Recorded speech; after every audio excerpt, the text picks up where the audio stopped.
Hi guys, welcome back. So I'm participating in Steve Donahue's read-along of Pride and Prejudice by Jane Austen.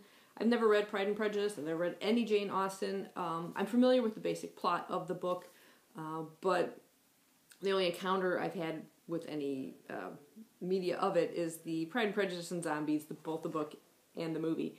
And it's funny, as I'm reading the first 15 chapters here for week 1, I'm picturing these actors in the role. So I have my Elizabeth Bennet and my Mr. Darcy and Mr. Wickham. Matt Smith over here from Doctor Who is Mr. Collins. There's Mr. Bingley. And I just can't help but see those actors in the role. And some of the scenes, too, from the movie that I remember when I come across them in the book, I picture that movie scene, and I'm waiting for zombies to show up. It's a little weird, but I am enjoying it, though. And it kind of helps having a visual reference of the characters, too. So I like that. Because they don't have a lot of descriptions of them, other than someone's handsome or someone's pretty or whatever. But yeah, getting into the book now. The first 15 chapters, it starts out, I love the very first line here. It is a truth universally acknowledged that a single man in possession of a good fortune must be in want of a wife. So we come to meet the Bennet family, Mr. and Mrs. Bennet. They have 5 daughters, and Mrs. Bennet is looking to get them married off. And when she hears that a young, eligible, rich bachelor is moving to Netherfield House nearby, she's quickly intrigued and wants to hopefully connect him with one of her daughters. And she implores Mr. Bennet to sort of reach out and contact him. And he says, oh, okay, he's reluctant at first, and then he decides, fine, maybe I can put in a good word for Lizzie or Elizabeth Bennet, kind of his favorite. And she's like, they're all equally, fine. There's, she's not any better than any one of them, not even as handsome as Jane, the oldest daughter, Elizabeth being the second oldest. She says, Mr. Bennet, how can you abuse your own children in such a way? You take delight in vexing me. You have no compassion on my poor nerves. And his response, I love his sarcastic wit. He says, you mistake me, my dear. I have a high respect for your nerves. They are my old friends. I have heard you mention them with consideration these 20 years at least. But anyway, he does reach out to Mr. Bingley, and they meet. They end up at some kind of ball where Mr. Bingley gets to dance with the girls. He brings along his sister and also his friend Mr. Darcy, who will be staying, both will be staying with him at Netherfield House. Mr. Bingley comes across very charming. He forms an instant connection with Jane, the eldest daughter, and presumably the prettiest. And Jane is infatuated with him as well.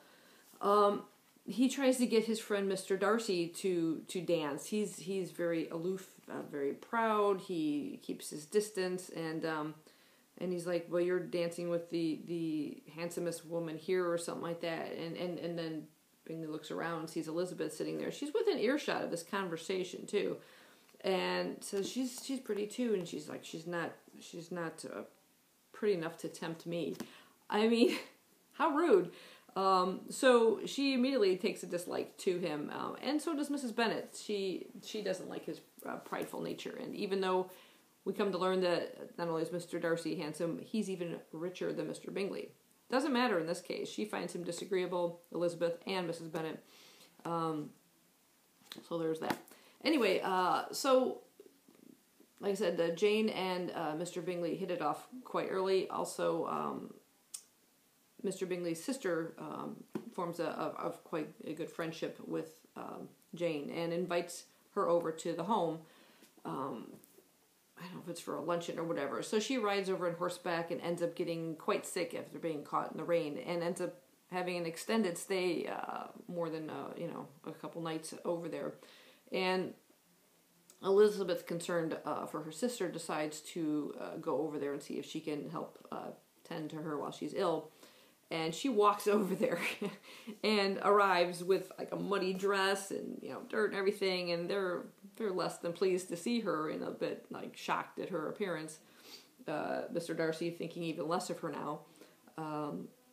But regardless, she ends up staying there for a while as well, and during that time, I think Mr. Darcy starts to change his opinion of her and starts to become a little bit interested. But Elizabeth still sees, still has that initial image of him. So she's already prejudiced towards him and his pride, and so yeah, there's that kind of possibility, I guess you might say. But it's definitely something going on between Jane and Mr. Bingley. We also come to meet this Mr. Collins, or Matt Smith's character. Mr. Collins is the distant cousin of Mr. Bennet, who will inherit the property upon his death. And apparently his family, his side of the family and the Bennet side of the family have not gotten along very well. So Mr. Collins reaches out to him and writes a letter and saying he'd like to come and meet him and mend fences or whatever. But he's really got an ulterior motive too, kind of to check out the place, and also to check out the daughters. There's a possibility of maybe marrying one of them. He's a Weasley little fellow. I don't like him too much, and I'm remembering him from how Matt Smith played him, so that image is stuck in my head, which makes him quite the Weasley little character. We also meet an officer by the name of Mr. Wickham. Still reserving judgment about him. I don't really know much about him. He wasn't a likable character in this, and I hate to keep comparing it to that, but I have that in my head. I just can't. I know what his character ends up doing in the movie. But I don't think it's anything quite like this. But he's a soldier who was acquainted with Mr. Darcy when they were younger, and Mr. Darcy's father.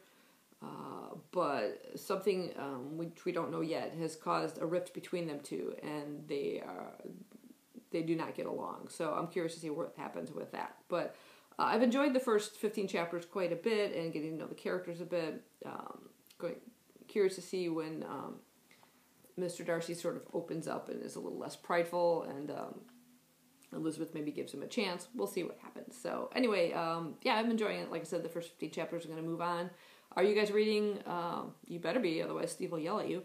Or have you read it before? It doesn't matter. You better read it or Steve will yell at you. So that's all I have for you guys right now, and I'll update you as I read the book. Take care.